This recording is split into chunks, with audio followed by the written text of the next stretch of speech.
4 मई 2026 सुबह के 8 बजे कोलकाता के एक चुनाव काउंटिंग सेंटर में एक महिला बैठी थी। वही महिला जिसने 29 साल की उम्र में बंगाल के सबसे बड़े नेता को हराया था। वही महिला जिसने 34 साल पुराने लेफ्ट के किले को अकेले उखाड़ फेंका था। वही महिला जिसे पूरा बंगाल दीदी कहता था। और उस सुबह वो हार रही थी, अपनी ही सीट पर, अपने ही शहर में, अपने ही लोगों के हाथों। 15 साल की ताकत, 15 साल का राज, 15 साल का भरोसा एक रात में खाक हो गया।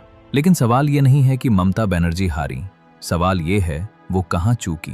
वो कौन सा पल था जब दीदी ने बंगाल का दिल खोया। ये ममता बनर्जी की हार की कहानी नहीं है, ये उस सफर की कहानी है जो एक इनकलाब से शुरू हुआ और एक त्रासदी पर खत्म हुआ। 1970 का दशक, कोलकाता की सड़कें, एक शहर जो हमेशा से विचारों का युद्ध क्षेत्र रहा है। मार्क्सवादी सोच हर कॉलेज कैंपस पर हावी थी। सीपीएम यानी कम्युनिस्ट पार्टी का दबदबा इतना गहरा था कि बंगाल में कोई और विचार पनप ही नहीं सकता था। इसी माहौल में जुगमाया देवी कॉलेज में एक लड़की ने कदम रखा। कोई बड़ा राजनीतिक परिवार नहीं, कोई बड़े नेता का आशीर्वाद नहीं, सिर्फ एक चीज, व्यवस्था से लड़ने की जिद। उस लड़की ने कांग्रेस के छात्र संगठन की कमान संभाली और देखते ही देखते सीपीएम के छात्र संगठनों को घुटनों पर ला दिया। राजनीतिक जानकारों ने कहा, इसमें वो आग है जो एक दिन बंगाल की राजनीति को जला देगी। वो लड़की ममता बनर्जी थी। 1984 देश इंदिरा गांधी की हत्या के सदमे में डूबा था। कांग्रेस ने 29 साल की ममता को जादवपुर लोकसभा सीट से मैदान में उतारा।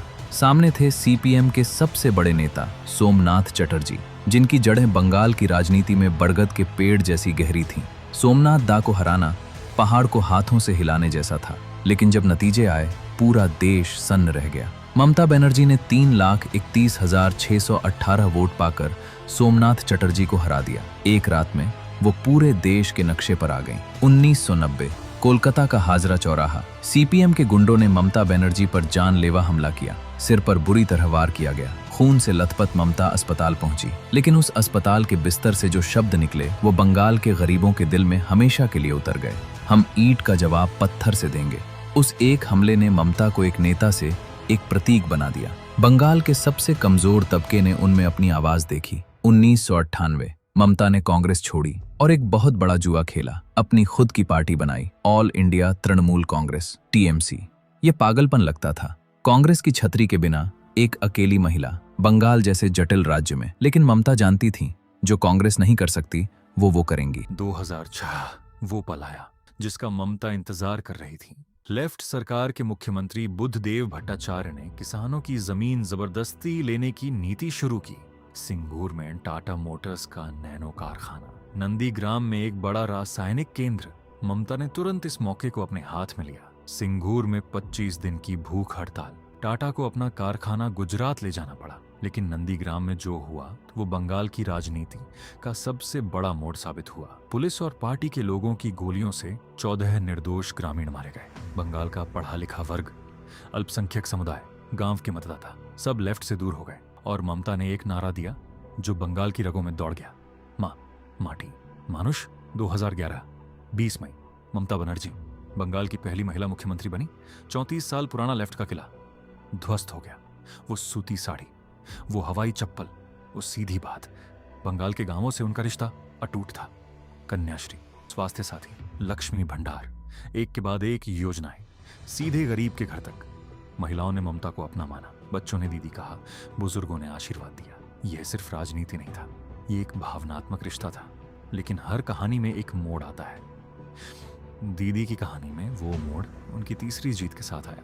2021 में टीएमसी ने बीजेपी को रोक दिया था। खेला मेरा होबे का नारा दिया था। ममता खुद नंदीग्राम से हार गई, लेकिन पार्टी जीती। तीसरा कार्यकाल शुरू हुआ और उसी दिन से नींव दरकने लगी। पहला जद से जहर, कोविड। जब बंगाल की जनता अस्पतालों के बाहर ऑक्सीजन और बिस्तर के लिए तड़प रही थी, जब श्मशानों में लाशें जल रही थीं, तब सरकार का ध्यान एक ही चीज पर था, असली आंकड़े छुपाना। मरीजों के मोबाइल फोन बंद करा दिए गए। डॉक्टरों को चुप रहने के आदेश मिले। जिसने सवाल पूछा उस पर झूठा मुकदमा। वो ममता जिन्होंने कभी कहा था हम ईंट का जवाब पत्थर से देंगे, वो अब अपने ही लोगों की आवाज दबा रही थी। यह पहली दरार थी। दूसरा जहर, नौकरी घोटाला। सरकारी शिक्षा विभाग में योग्यता को किनारे रखकर हजारों शिक्षकों और कर्मचारियों की नौकरियां बेची गई। लाखों की रिश्वत। जब जांच एजेंसी ने छापा मारा, शिक्षा मंत्री पार्थ चटर्जी के करीबियों के घर से नोटों के पहाड़ निकले। टीएमसी ने पार्थ चटर्जी को पार्टी से निकाला, नुकसान संभालने की कोशिश, लेकिन तब तक बहुत देर हो चुकी थी। अप्रैल 2024 में कलकत्ता हाईकोर्ट ने 23,123 शिक्षकों और कर्मचारियों की नौकरियां रद्द कर दी। सरकार सुप्रीम कोर्ट गई। अप्रैल 2025 में मुख्य न्यायाधीश संजीव खन्ना की पीठ ने भी हाईकोर्ट का फैसला बरकरार रखा। 25,753 नौकरियां खत्म। अदालत ने साफ कहा, इस पूरी चयन प्रक्रिया में इतना बड़ा धोखा हुआ है कि इसकी ईमानदारी ही खत्म हो चुकी है। वो नौजवान जिनके लिए ममता ने लेफ्ट से लड़ाई लड़ी थी, वो अब उनके खिलाफ सड़कों पर थे, रोते हुए, चिल्लाते हुए, न्याय मांगते हुए। तीसरा जहर, संदेश खाली। टीएमसी के स्थानीय गुंडों पर महिलाओं के साथ अत्याचार के गंभीर आरोप। जमीनें बच जाना था। दीदी की ताकत कहाँ है और उनकी कमजोरी कहाँ? सुवेंदु ने जमीनी स्तर पर वो काम किया जो सिर्फ एक अंदर का आदमी कर सकता था। उन्होंने नंदीग्राम में 2021 में ममता को हराया था और 2026 में उन्होंने ममता को उनके ही घर भवानीपुर में हराया 15,105 वोटों से। यह सिर्फ एक चुनावी जीत नहीं थी, यह एक पुराने साथी का सबसे गहरा जवाब था। इन सब के बीच चुनाव आयोग ने वो कदम उठाया शिनान जिसने टीएमसी की नींव हिला दी। विशेष मतदाता सूची संशोधन, घर घर जाकर जांच, मरे हुए मतदाता, जा चुके लोग, अवैध नागरिक। नतीजा, बंगाल से 90 लाख मतदाताओं के नाम काट दिए गए। 7,66,00,000 से घटकर 6,77,00,000। 12% की गिरावट। मुर्शिदाबाद और मालदा जैसे इलाकों में हटाए गए वोट टीएमसी की पुरानी जीत के अंतर से भी ज्यादा थे। टीएमसी ने इसे साजिश बताया, बीजेपी ने इसे राष्ट्रीय सुरक्षा का मुद्दा बनाया। हालात इतने बिगड़े कि सुप्रीम कोर्ट को खुद दखल देना पड़ा। 150 जिला न्यायाधीशों और 7 सेवानिवृत्त हाईकोर्ट जजों को मतदाता सूची बनाने और जांचने का काम सौंपा गया। और तभी टीएमसी को एक और झटका लगा। आम जनता उन्नयन पार्टी टीएमसी से निकाले गए नेता हुमायूं कबीर ने इसे बनाया। मुर्शिदाबाद और मालदा में मुस्लिम वोटों का बड़ा हिस्सा कट गया। जो 90 से 95% वोट 2021 में एक तरफा टीएमसी को मिला था, वो अब बढ़ गया। और इस बंटवारे ने बीजेपी के लिए उत्तर दिनाजपुर और मालदा में जीत का रास्ता खोल दिया। बीजेपी ने अपना घोषणा पत्र जारी किया, भरोसा शपथ। टीएमसी की लक्ष्मी भंडार योजना को टक्कर देने के लिए महिलाओं को और ज्यादा पैसे देने का वादा, सरकारी कर्मचारियों के लिए 7वां वेतन आयोग लागू करने का वादा। बंद पड़े कारखाने फिर खुलेंगे, नए उद्योग आएंगे, नौजवानों को काम मिलेगा। और सबसे बड़ा वादा, दुर्गा दस्ता, महिलाओं की सुरक्षा के लिए एक विशेष बल। आरजीकर के बाद इस वादे ने उन महिलाओं को छुआ जो अब टीएमसी से टूट चुकी थी। 23 और 29 अप्रैल 2026, चुनाव का दिन। चुनाव आयोग ने पूरे बंगाल को एक किले में बदल दिया था। 2,40,000 केंद्रीय सुरक्षा बल के जवान चप्पे चप्पे पर। टीएमसी के वो सभी स्थानीय गुंडे जो पहले लोगों को डरा धमकाकर वोट लूटते थे, घरों में दुबक गए। जनता ने देखा चारों तरफ सुरक्षा है और वो बिना किसी डर के वोट डालने निकली। 92.47% मतदान। बंगाल के इतिहास में आजादी के बाद से सबसे ज्यादा। जब जनता डरती नहीं तो यही होता है। 4 मई 2026, मतगणना। बीजेपी 206 सीटें, 45.84% वोट। टीएमसी केवल 81 सीटें, 15 साल की सरकार। ध्वस्त। वो इलाके जो हमेशा से टीएमसी के सबसे मजबूत गढ़ माने जाते थे, वहां भी जनता ने उन्हें नकार दिया। और सबसे बड़ा झटका ईशान है भवानीपुर, जहां से ममता पिछले चुनाव में 59,000 वोटों से जीती थी।